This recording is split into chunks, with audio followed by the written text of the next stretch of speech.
Telangana rising global summit పై CM Revanth Reddy వరుస సమీక్షలు నిర్వహిస్తున్నారు. తెలంగాణ రైజింగ్ ని ప్రపంచానికి చాటి చెప్పేలా ప్లాన్ చేస్తూ డిసెంబర్ 8, 9న ఫ్యూచర్ సిటీ వేదికగా గ్లోబల్ సమ్మిట్ ని నిర్వహిస్తున్నారు. ఈ సమ్మిట్ పై కాసేపట్లో సీఎం రేవంత్ రెడ్డి ఉన్నత స్థాయి సమావేశం ఏర్పాటు చేశారు. సెక్రటేరియట్ లో మంత్రులు అధికారులతో సమీక్ష ఏర్పాటు చేసి Telangana rising 2047 policy document summit లో పాల్గొనే ప్రముఖులు ఏర్పాట్లపై చర్చించనున్నారు సీఎం రేవంత్. ఈ సమ్మిట్ ముగింపు వేడుకల్ని గిన్నిస్ రికార్డ్ నెలకొల్పేలా సర్కార్ ప్లాన్ చేస్తోంది. డిసెంబర్ 9న రాత్రి దాదాపు 3000 డ్రోన్లతో మహా డ్రోన్ షో ఏర్పాటు చేస్తున్నట్టు తెలుస్తోంది. ఆ రోజు రాత్రి ఆకాశంలో తెలంగాణ రైజింగ్ అక్షరాలు వెలిగిపోనున్నాయి. మరిన్ని వివరాలు మా ప్రతినిధి తిరుపతి చారి అందిస్తారు. తిరుపతి చారి,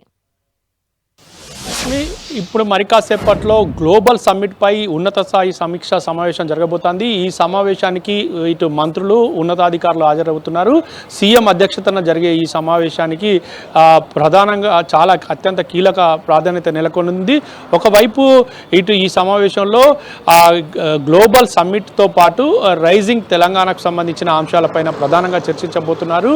ఈ గ్లోబల్ సమ్మిట్ 8, 9 డిసెంబర్ నెలలో నిర్వహించే ఈ సమావేశానికి వివిధ దేశాలకు సంబంధించిన ప్రముఖులు హాజరవుతున్నారు. అదేవిధంగా అనేక కార్యక్రమాలు, రాష్ట్రంలో జరుగుతున్న అభివృద్ధి కార్యక్రమాలకు సంబంధించిన అంశాలపై ఈ సమావేశంలో చర్చించబోతున్నారు.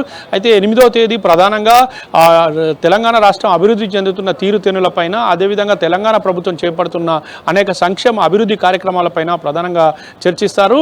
అదేవిధంగా 9వ తేదీన తెలంగాణ రైజింగ్ 2047 అనే దానిపైన ఇక్కడ ఒక డాక్యుమెంటేషన్, పవర్ పాయింట్ ప్రజెంటేషన్ ఉంటుంది.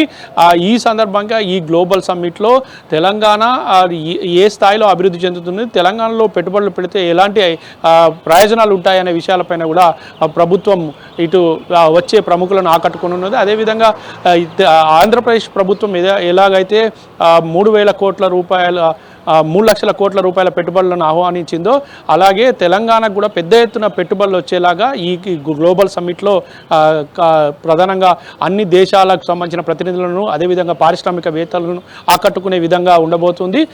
ఆ దిశగా తెలంగాణ అభివృద్ధికి సంబంధించిన ప్రజెంటేషన్ ఉండబోతుంది అని చెప్పేసి ప్రభుత్వ అధికారులు చెప్తున్నారు. మొత్తానికైతే ఈ సందర్భంగా ఒకవైపు ఈ ఏర్పాట్లు, అదేవిధంగా వచ్చే ప్రముఖులకు సంబంధించిన ఏర్పాట్లు, వాళ్లకు హోటల్స్ కేటాయింపు, అదేవిధంగా ఈ సందర్భంగా గ్లోబల్ సమ్మిట్లో ఏ రోజు ఏ కార్యక్రమాలను చేపడుతున్నాము, ఆ ఫ్యూచర్ సిటీ పరిస్థితి ఏంటి అనే విషయాలపైన ఇప్పుడు ప్రధానంగా ఇప్పుడు కొద్దిసేపట్లో జరిగే సమావేశంలో ముఖ్యమంత్రి అధికారులతో ఇటు మంత్రులతో చర్చిస్తారు.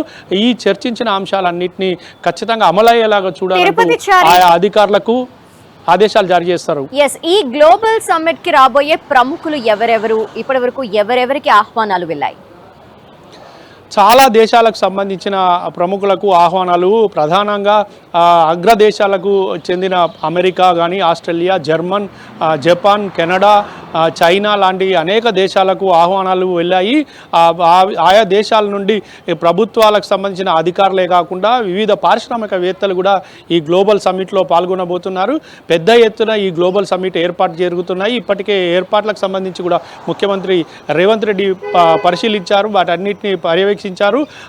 ఇందులో భాగంగానే ఇప్పుడు కూడా మరొకసారి వాటన్నిటిని పరిశీలించి ఎలా ఏర్పాట్లు జరుగుతున్నాయి, ఏ విధంగా ముందుకు వెళ్ళాలి, ఎక్కడ ఎలాంటి ఇబ్బందులు రాకుండా కానీ, భద్రతా చర్యల పరంగా కానీ ఎలాంటి జాగ్రత్తలు తీసుకోవాలనే అంశాలపైన ముఖ్యమంత్రి రేవంత్ రెడ్డి చర్చిస్తున్నారు.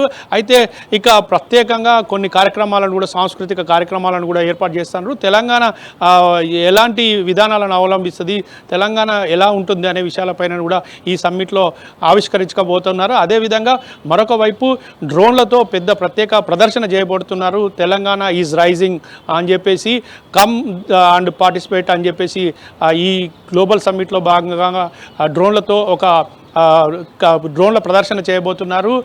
ఈ డ్రోన్ల ప్రదర్శన ద్వారా కూడా ఒకవైపు గిన్నిస్ బుక్ రికార్డ్ నెలకొల్పేలాగా ఈ ప్రదర్శన ఉండబోతుందని ఒకవైపు అధికారులు చెప్తున్నారు. గతంలో యూఏఈలో ఇలాంటి అబుదాబీలో ఇలాంటి ప్రదర్శన జరిగింది. ఆ తర్వాత ఇక్కడనే అక్కడ అబుదాబీలో 2131 డ్రోన్లతో ప్రదర్శన చేస్తే ఇక్కడ 3000 డ్రోన్లతో ప్రదర్శన చేయబోతున్నారు. ఇది 9వ తేదీ రాత్రి సమయంలో ఉంటుంది. ఈ సమయంలో ఈ డ్రోన్ల ప్రదర్శన ద్వారా ఈ పారిశ్రామికవేత్తలను అదేవిధంగా విదేశాలను తెలంగాణలో పెట్టుబడులు పెట్టండి, భాగస్వామ్యం కావాలి అనే పిలుపునివ్వబోతున్నారు. లక్ష్మి. Thank you Tirupati.